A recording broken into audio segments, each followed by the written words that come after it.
little guy. Hi, Maverick. Your plexiglass needs to get cleaned.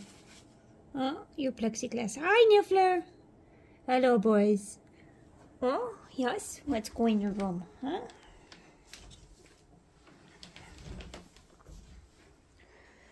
Hello, boys. Yes. It's my happy guys. Yes. Happy guys.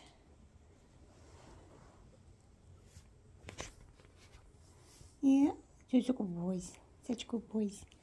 Yes, such good boys. Yes. Hi, Maverick. Hi, Niffy.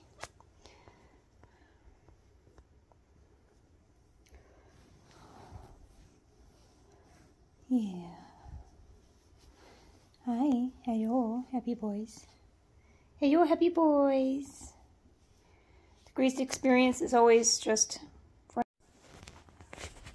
So somebody is a naughty weasel. Somebody's a naughty weasel. Not this one. This one's a good boy. This one's a good boy. This one's a good boy. Yes, he is. Yes, he's a good boy. He's a goofball. But this one, Niffler, he's a naughty boy. So the reason I say this one's a naughty boy is because I let him share moist cat food when I give it to the kids. A little bit of an extra treat. And so all 4 kids were in here eating on that can of cat food. And then I just kind of noticed my tunnel right here. And I noticed this thing that looked a little bit like throw up in here. And I thought, well, the cat's got a hairball or something. And then I looked in here. That's not throw up, people. That is a naughty weasel. A naughty weasel who decided to take his treat and stash it. This is why you're not given unfettered amount of food. I know it's not him because he actually doesn't like the moist food. He just prefers his dry kibble. But really, you are a tyrant of terribleness. Tyrant of terribleness. Tyrant of terribleness. Yes, you are. I'll have to clean your mess up, you silly boy. Cyrus.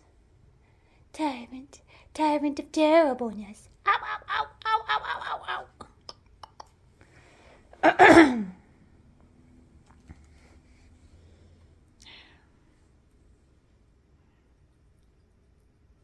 Can you just keep your stuff in a dish instead of squirreling it away in places so I can find it later?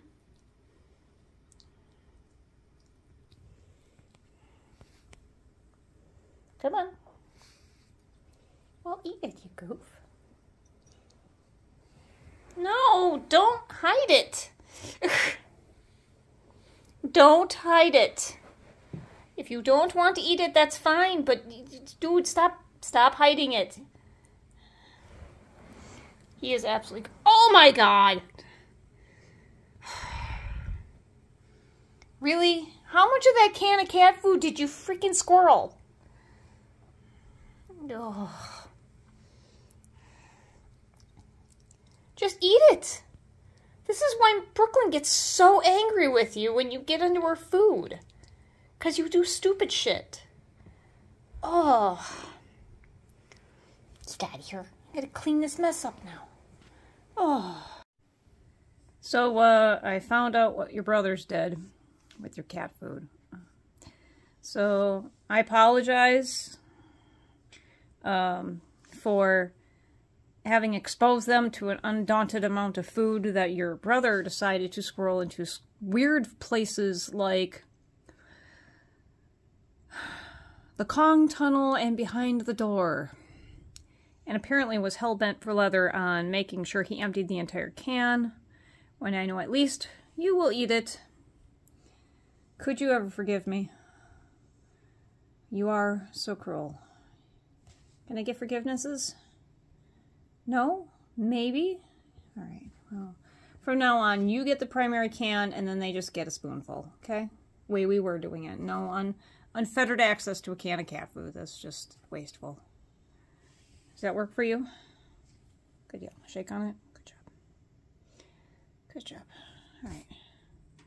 You want to go with when we run errands today? I gotta go to the pet store. Yeah? You hate my life, don't you? Fair enough. Hey guys, welcome back to the studio. So this is going to be my attempt at doing kind of a weekly vlog as kind of a content supplement, since doing videos for my artwork and doing tutorials takes so much time. There's a lot that happens in between those postings, and it's not necessarily travel related, but can be art related. And honestly, if I haven't covered this in the past, which I might not have, there's a lot of stuff that happens in my personal life and even traveling that influences my art. So I thought it would be helpful if I kind of walked you guys through what my thoughts are for the week. So let's tackle the first one, which is travel, because this year there is a lot more travel than there's ever been in any other year. This year we've got 4 major trips. One has already been knocked out, so I already did Tombstone. Okay, it was a lot of fun, but it is given me an awful lot of ideas for artwork to do, and specifically in the medium of Inktense and watercolor, just to have some fun with it. It's not local artwork. If you guys want to see like time lapses or anything of the like for artwork from Tombstone, let me know. Pigeon Forge is booked in. That is coming up at the end of April. And then the trip for Salem is coming up beginning of June. So, and then we're not getting back out to the San Diego Zoo till end of fall. We're going to see if California calms down. Because California's got some issues right now. Love you people, but wow, you've got some weather issues. In case anybody was wondering, there is artwork up on the easel. So I am back to working on the 3 wolves and the skyline. Did manage to get some color put into this one. Have some other artwork that I'm working on, which is a mother cheetah and her 2 cubs. So another threesome set. And originally I was going to do that in Inktense or watercolor, but the paper wasn't properly stretched. And so then I tried it in acrylics. That I really like that. And so I've got it on a canvas. And thus it merits this conversation, because originally I did start this video in the morning. And in fact, that's why it opened with my ferrets being evil little shits. Because they're little evil shits. But honestly, the idea was to stop at Michael's and pick up this new material that I heard is a ground cold press. That's what it's called. It's called ground cold press, and it's like $10 or $11. Basically what it does is it turns your canvases into cold pressed paper, which is great for watercolor. It's receptive to watercolor and Inktense. And I was like, ooh, that sounds interesting. And I wanted to try it out. And I kind of got off in Random Lake instead of going down to Highway 60 and going around, because I wanted to head out to West Bend, because I thought if they have it at Michael's, they have it at Hobby Lobby. And they had frames on sale for Hobby Lobby, and they didn't have it. I did, however, take somebody for a walk. That small member of the family is probably sleeping somewhere else that's not here because she's tired. She went for a big walk today, big car ride. So Brooklyn is probably cashed out elsewhere. I did go to Petco because I had to get ferret litter, and I was going to stop at Hobby Lobby because they had frames on sale. All right, there was a sincerely quiet little thing that is a reason why I went all the way to West Bend and just go down to Grafton.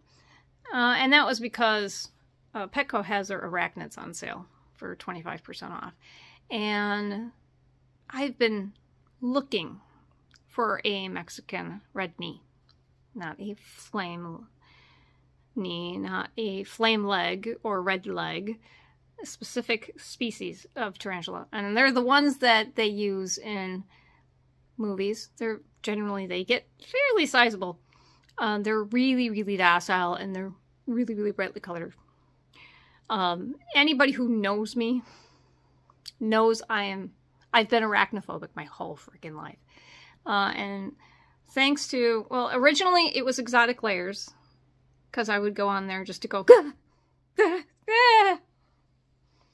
And the more I watched it, the more desensitized I got, to the point where I was like, will you stop it? You're just torturing your tarantulas. And then I didn't know what to do with myself, because I was sympathizing with something I hate.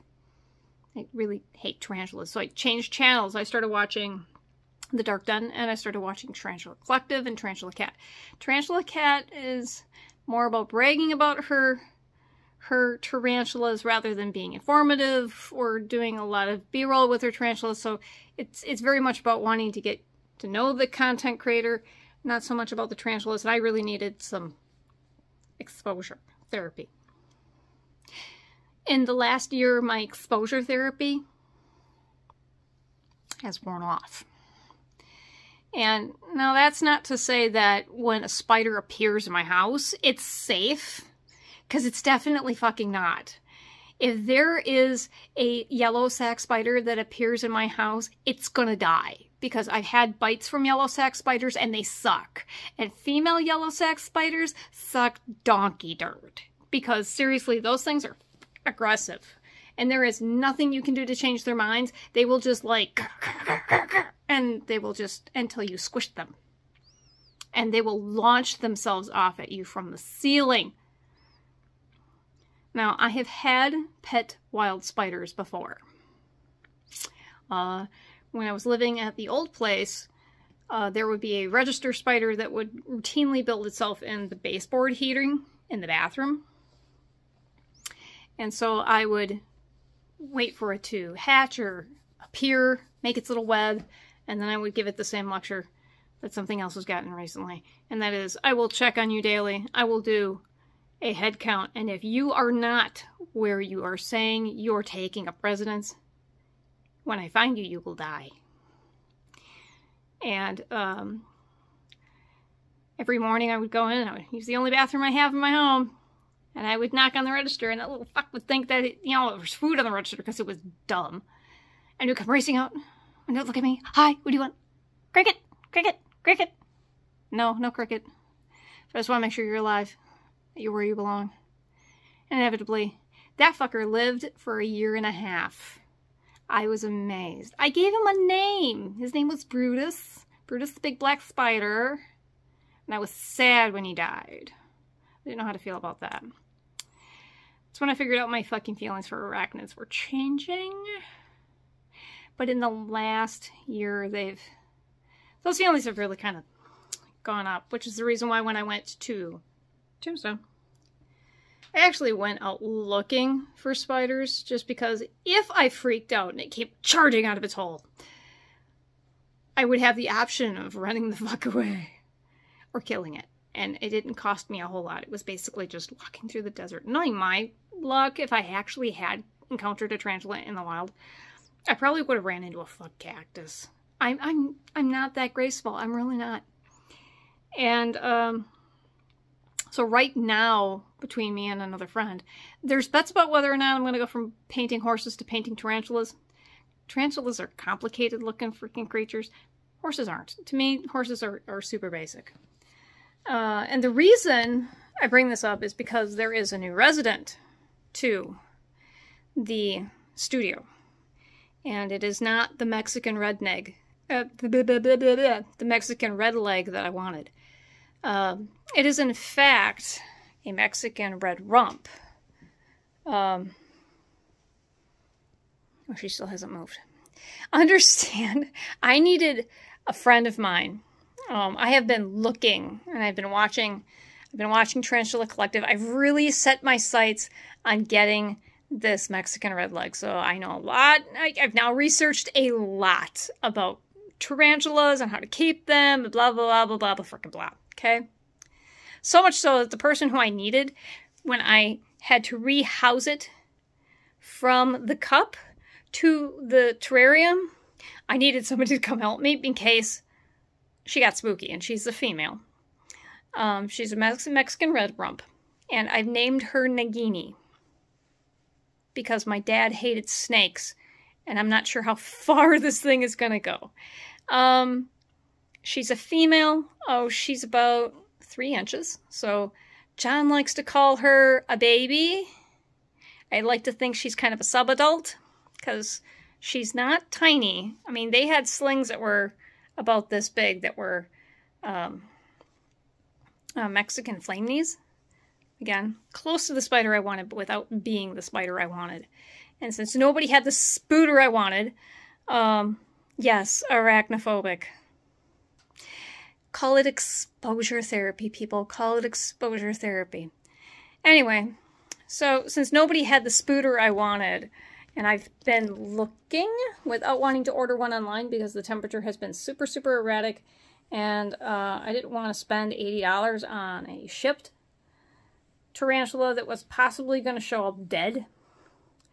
And I didn't want it to show up, and then I've got this spooter in a container, and I'm completely unprepared for it. I wasn't committed to it, and I didn't know what I was getting. That's the thing, is I wanted to make sure I had, like, super mellow, super not bitey, super not bolty. Like, I don't want something that's gonna freak the hell out every time I go to feed it. Every time it moves, it wants to take the fuck off on me, because it will be dead. It will, if it moves fast, I will smack it before I realize what I'm doing. And apparently, I don't know how true this is, because I hear that tarantulas are an impulse buy. I don't know how you can spend $180 on an impulse. I did not, because this was what's considered a basic tarantula. It's got fangs and 8 legs. I don't care. It scares the hell out of me. This is my adrenaline rush for the day, people. Hi. I hate spiders. I don't hate them. Arachnophobic. So, but I did. I got a Mexican red rump because I hate not having control of this. I can't keep losing my shit every time. Like, it drives me bonkers if I can't keep track of my shit here. I know you guys are like, show us the spooter! Show us the spooter! There's a spooter coming up, okay? Just in case you don't want to see the spooter's coming up. So I did get her. I went down there and I looked at pricing out an enclosure, some coconut substrate, a water dish, a hide, and said tarantula, and the total thing ran me about $100? Less than $100. No, about $100. Go with $100. And I have to tell you this. This is in case people are like, oh my god, she got a spider, she's gonna kill it, blah, blah, blah, blah, blah. I wasn't kidding. I've done more research in the last year about spiders that I don't like in order to help me get over my arachnophobia than a lot of people do when they just buy them and they wind up killing them. Because I was like, could you please get it up on the glass so I can sex it? I just want to know whether or not it's a male or a female. And then, you know, I found out in doing that, it does 2 things. First off, I can tell if it's a male or a female. Second off, I can tell whether or not it's super bolty and it's going to tear across a freaking enclosure if I go in and I drop a mealworm in for her or not. Then also I can tell whether or not she's like a hair kicker or she's going to respond like super aggro, like they took her hide out and she was just like, nope, nope, I'm just going to nope right out of this.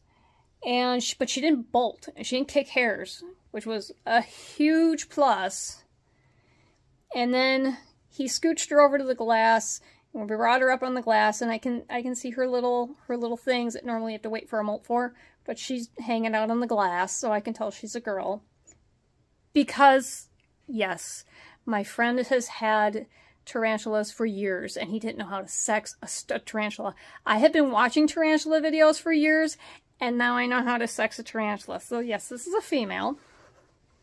She's got her little holes. Girl's got holes.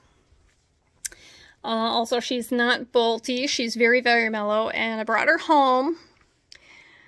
By the time I got her home, she was so stressed between the way that the cashier was handling her, because I had to take all of her supplies. I had Brooklyn with me. So I took all of all of her supplies to the counter, and then I had to run back and get cat litter get ferret litter for the ferrets. And then I had to come back up front. So I don't know what happened, but between her getting rang up and getting home, she knocked off a good bare spot on her abdomen from kicking hairs. And I'm pretty sure that's why I'm so itchy, is just that they're just floating around from when we rehoused her. It just could be my nerves too. I'm not sure. This is day 1 with tarantula, so some of it could just be my nerves. John did come up, and I was super nervous about rehousing her from the container they gave me her in. It wasn't really a housing. It's just putting her in her container. And because her leg span is bigger than the size of a beta cup.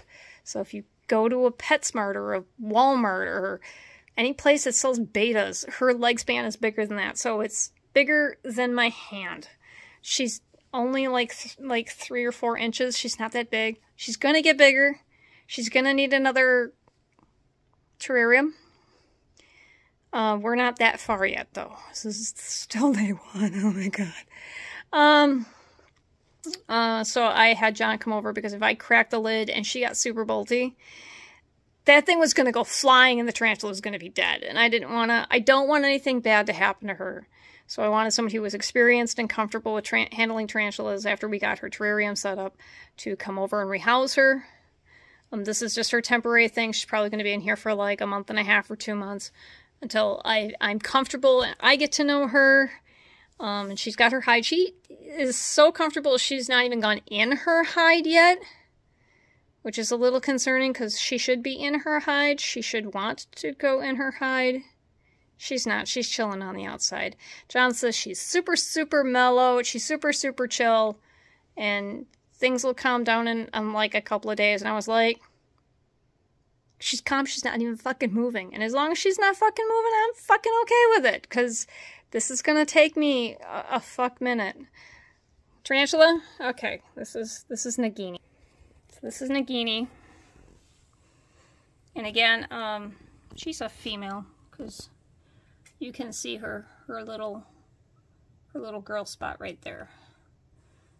So, and she's not that bad. She's really not moved that much. She has happily parked herself up against the side of the cage. This is just where she's been hanging out. This is her hide. There's a little leaf to get her some extra shadow. Her water dish. I'm not going to try and feed her because she's probably not going to eat with the moving stress and all that. Let me see if I can get in there a little bit. That's Nagini. She's a Mexican red rump. She's kind of pretty.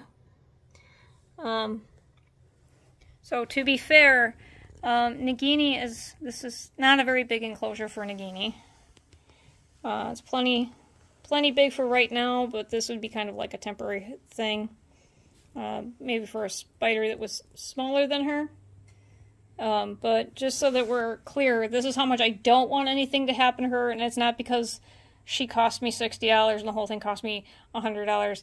I genuinely, I'm so committed to trying to do right by these guys that I want to put her in a spot where if for some reason she got bolty and she hit the floor, she wouldn't die and her abdomen wouldn't just pop from the fall. So she is like a hand space from the floor. So if she did fall, she'd fall on her shelf first, and then she could go scooch across the floor and take off like a whole bat out of hell if she gets super scared. But she's really close to the ground. she's not really moved a whole lot. We took her and we put her on that, and then she kind of scooted around there, and she came up on the glass, and she's pretty much been in the same position the whole time. Again, we'll just do one of these side videos things.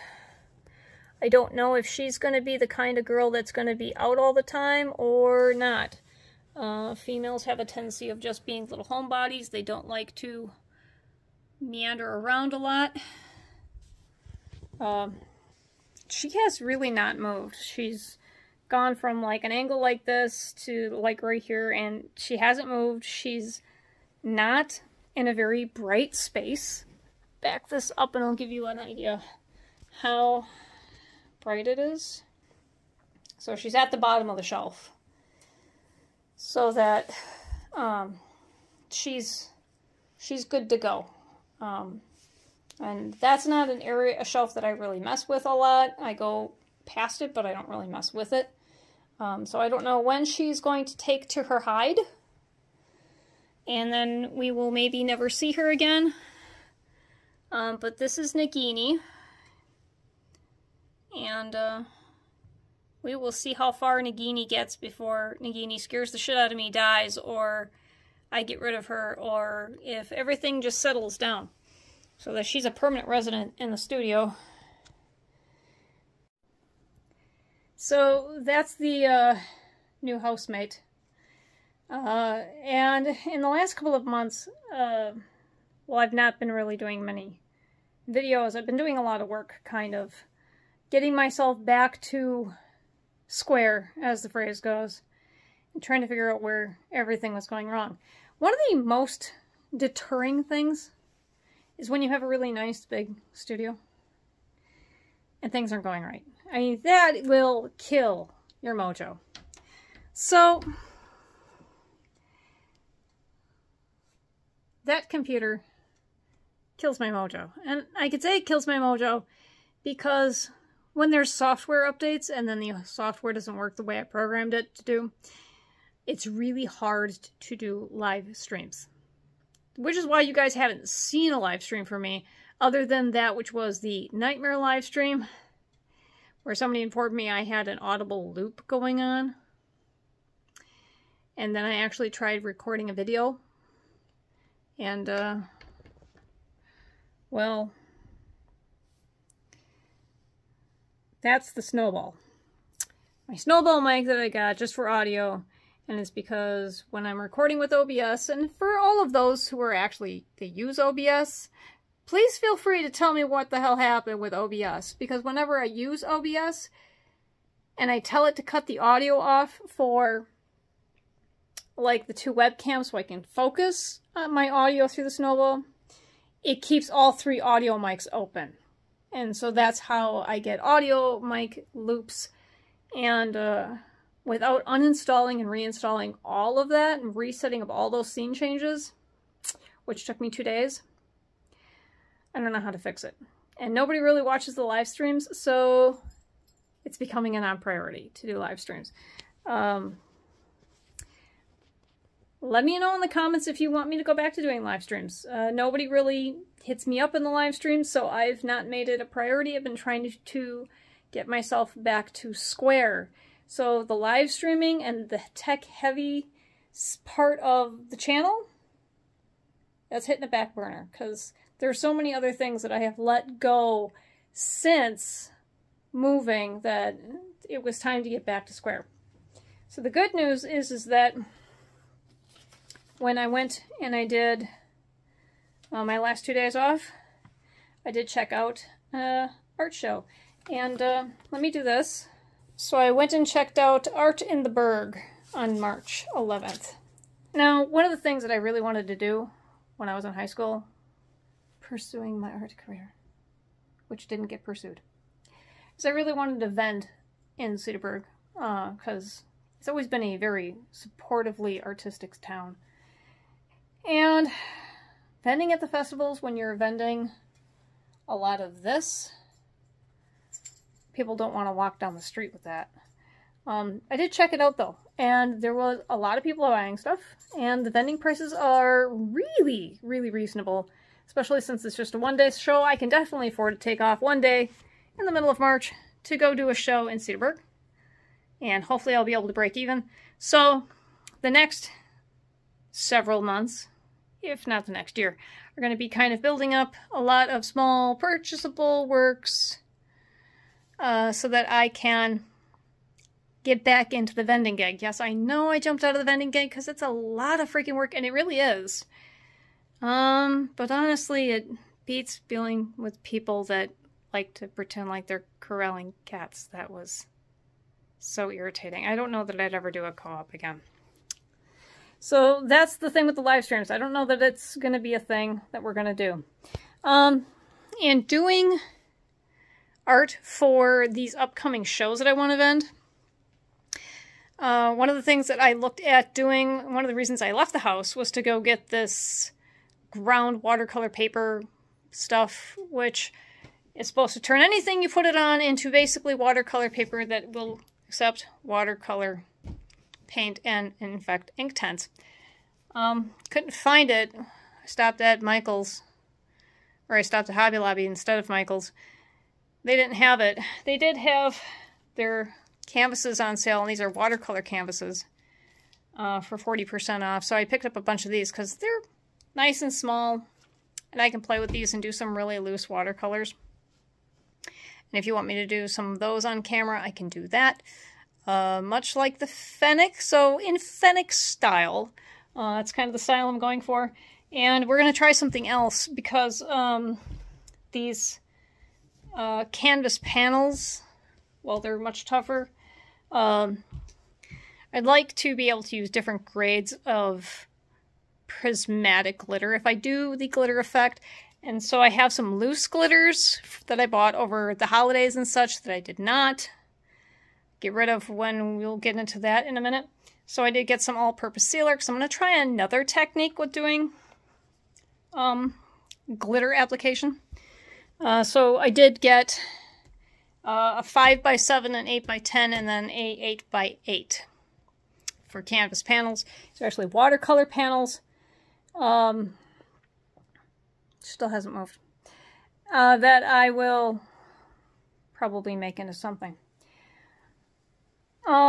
Over here, this is a whole new setup. So if you've been in the studio before, you will notice that these paints used to be on the closet door. In the studio, in the old studio, they were actually hung up on the wall. In this studio, they were hung up on the back of the door. Well, that door is now a half door. And that is because when I moved in, the door that the previous owners bought for this was too big, and so it wouldn't close. Now, if you think that you being not motivated is frustrating and demoralizing, the only way to keep this door closed from Duchess, the closet monster, that closet monster. That's my aggressive monster. This is my closet monster. I love how I bought them a pad because they insist, absolutely insist on sleeping in that chair or that chair whenever I'm not in it. That chair or that chair. And now I've had that towel on that chair to the point where it has gotten ridiculously full of cat hair. And so today when I was at Petco getting the tarantula, I bought her a pad that covers this chair right here. So all I have to do is move the pad when I want her to move. So now they're both cashed out on the floor.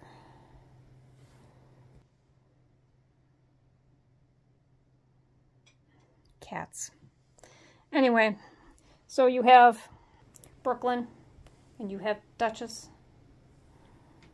And you have the reason why the store is cut in half.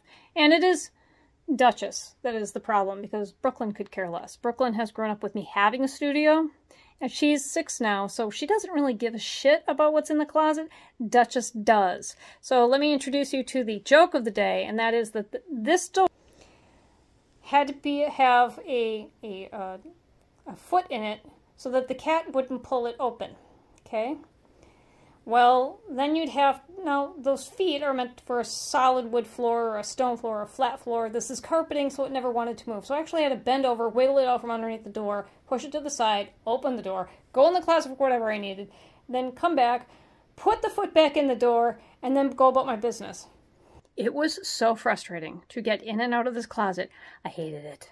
I venomously hated going in and out of this closet, okay? But I had to keep the closet door closed because of Duchess, who loves to be in the closet. So let me introduce you to this, which is the solution. Because the other thing is I love to look at, like, the art supplies. Real true artists know that there's two passions to being an artist. One is buying supplies, and the other one's doing your art. But buying supplies is a problem. And it's really hard to want to do your art when you're constantly going, I have to go and buy supplies. It's much easier when you can go, wait, I have supplies. They're all right there. All the pads of paper and all the canvases I need, they're all right there. But I had to keep it closed because I had to have a cat. So just in case you guys aren't familiar with what this kind of door is called, and no, I'm not making this up, you can look it up. This is called a Dutch door. And no, there's no top to the Dutch door, because I'm sure when the next owners have this house, they're not going to want a Dutch door. But I love this Dutch door. I'm going to put a black cap on it. And I'm probably going to replace the handle with antique bronze or black handle. But I really like this handle, or this door, because it's just very, very me. So now I can go in here and I can go in and the cat can't. And I can also look at all of my art supplies all the time. The other thing is that after I cut this hollow core door in half, I did do all of this woodworking here, which is basically buying molding, cutting it to length, and then fastening it into place. But this is, for all intents and purposes, a hollow core door. Then there's the revamped stockroom, which is all fabric and electronics and supplies. So this is basically another supply closet. My go bags are over here. My camera gear is in here. One of these drawers, which is this one right here, is just all electronics. Hardware in case I'm doing a project that requires hardware. This is for smaller canvases, so those watercolor canvases that are out there, those are all going to wind up getting stored in here until they become actual works in progress, in which case they will go over here, which is where my works in progress go. This is something new that I've done since I put in the Dutch door, and that's because I had noticed specifically with this galaxy painting that some of these pieces are getting scratched. Get the glare off of here. So they were getting scratched and damaged from getting banged around, and so I wanted to come up with a storage system so that I could put the canvases in here and I didn't have to worry about them getting banged next to each other. I do still need to line them on the bottom. I was going to put felt in the bottom so they don't fall in between. But effectively they're not going to ding each other up, just kind of resting on each other, which is what was happening. And having canvases damaged after I had done the paintings, or while I'm still working on them, was becoming a huge deterrent to wanting to continue to do art. So I did this. And if you guys want a tutorial on how I did this, ask me. I will put one up. So now I have all my canvases neatly organized up here. All my smaller canvases and pads of paper are here. And then anything that is 8 by 10 or larger here, along with my cutting boards. My hat and my accoutrements for my hat are up there, along with my sewing kit. And then I have an easy eye view of everything that's in the closet, and the cats can't go in there. So this is a much easier way for me to track my stuff. And then for, you guys remember the cottage, right? And we did the materials video and everything was in the cottage. You guys watched me pack everything in and out of the cottage. Yeah, this is like the cottage 2.0. Yes, I'm going to keep an eye on the tarantula. This is like Cottage 2.0, and that is my cabinet of curiosities. So from the top, we have some stuff that it was in the studio just off camera. There's a laptop here. We have Todd and Pedro. There's a couple of books here that are painting books and that.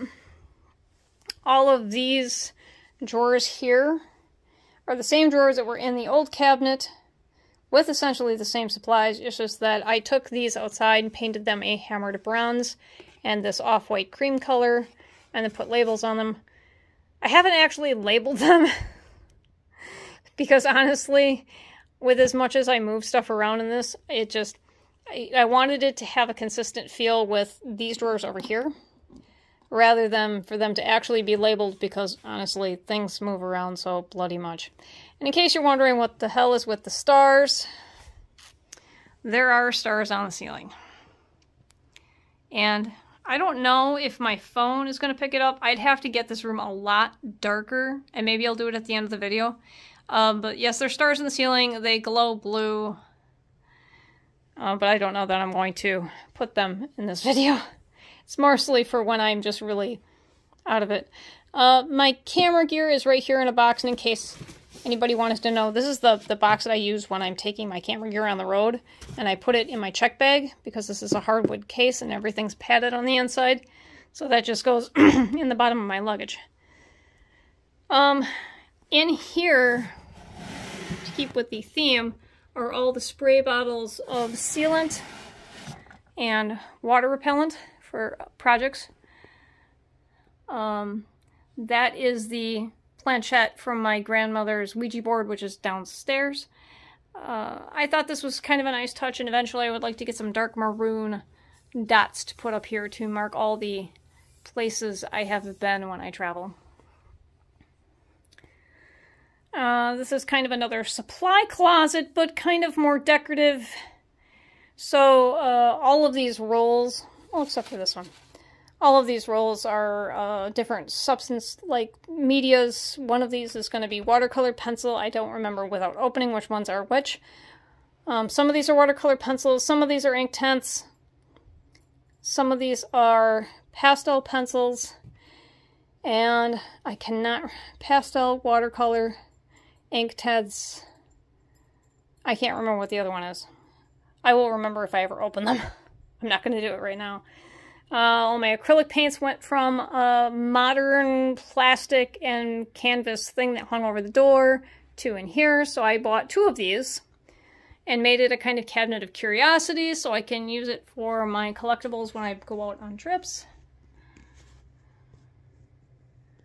And I kind of went with a museum-esque kind of feel with butterflies because I do enjoy going to museums.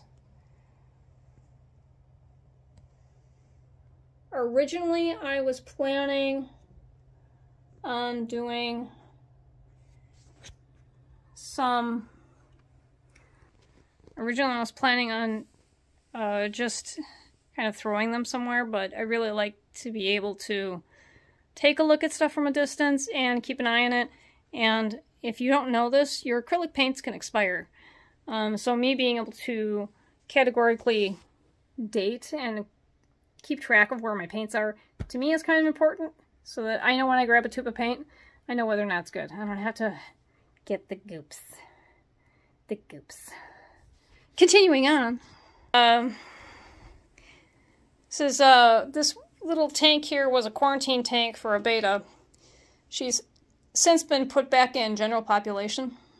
There's some bracelets I occasionally wear. This cute little cage is going to have a creature in it when I get to creature creations. I don't know when I'm going to get there. I don't know what I'm going to put in there. I could put so many things in there. I could put a dragon in there. I could put a baby Groot in there. I could put a podling in there. There's just too many options, and I haven't decided. In fact, I haven't even gotten fake plants for it yet because they're not on sale yet. Over here, of course, is the drafting table. And that box right there, that chest, has all my graphite and charcoal pencils in it. This is where I normally record my 2D work. And in case anybody's wondering about this monstrosity, this is old colored pencils. Which is why I'm having trouble remembering what's in the other binder over there. Because it could be more colored pencils, I don't know. But currently working on the Three Wolves. And of course this is the computer station and the 2-day station. Yes, snacks, their existence. And then you're coming over to the 3D station right here. And back to... I'm really sorry about the really long video. But that is like the updated studio tour. So outside of putting some funky lights in the stock room, I don't think that this is really going to change too much. I'm probably going to hang up more artwork. Because after all, when I went to Tombstone, I did buy some artwork. Because I bought Rocky Balboa, the Roadrunner. And in failing to get and find a tarantula, I bought a tarantula. So, one last look, arachnid friend, down at the bottom of this bookshelf. Here is the spooter, and her name is Nagini. I don't know why. Originally I was going to get a spider and name it Balak, but that was reserved for a Mexican red knee. So this is Nagini. So that is the current studio update, and hopefully I'll have something important to say next week. Till then, shh, don't tell Scott I bought a tarantula.